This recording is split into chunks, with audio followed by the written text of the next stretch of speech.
Now, do you know if WP Touch can work with customized WordPress themes? Yes. Okay, good. Yes.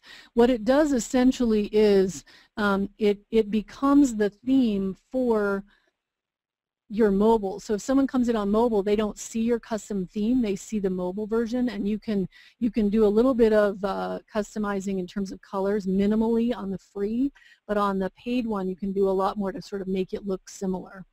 Okay, perfect, perfect. Okay, how much, do you have time to take one or two more questions? Mm-hmm. Okay. Yeah. Here's a question, where to go here. It says, Kim had a short code, Denise has a phone number. Can you speak about that for companies? Oh, like, sure. You know, where does the short code come from, I guess, is the question. Right, right. Well, there are different text messaging vendors, and basically several different companies will have different vendors. I really don't want to mention vendors on this call, because what happens, I've done that before, where I start, giving out, hey, you can do this, and then what happens is people, and it's happened to me before, they go get excited, they start lining up with a vendor, they get started with a text messaging company, then they have no idea what to do with it.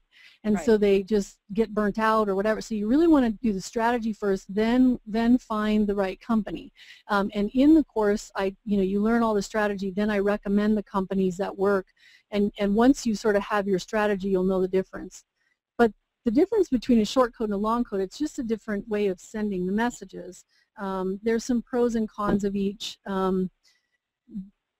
But the basics are, it doesn't really matter the differences in terms of how they're done, except for if you're going to have massive amounts, you need a short code. Long codes can take a little longer to send, maybe an hour versus 2 seconds. Mm-hmm. That kind of thing. Okay, great. So it really doesn't matter one way or the other. Okay. Okay, hang on a second. Do you know anything about WP Mobile Detector plugin?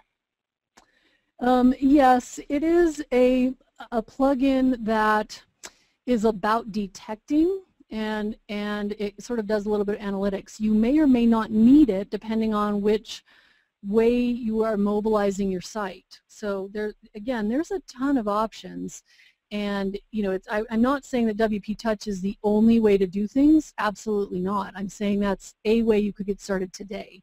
Right. And then there's tons of other ideas in the course. Yeah. Mm-hmm. And one thing I'd like to just mention is that you've got to be careful that you don't have too many plugins, because, for example, in your lesson where I got called out,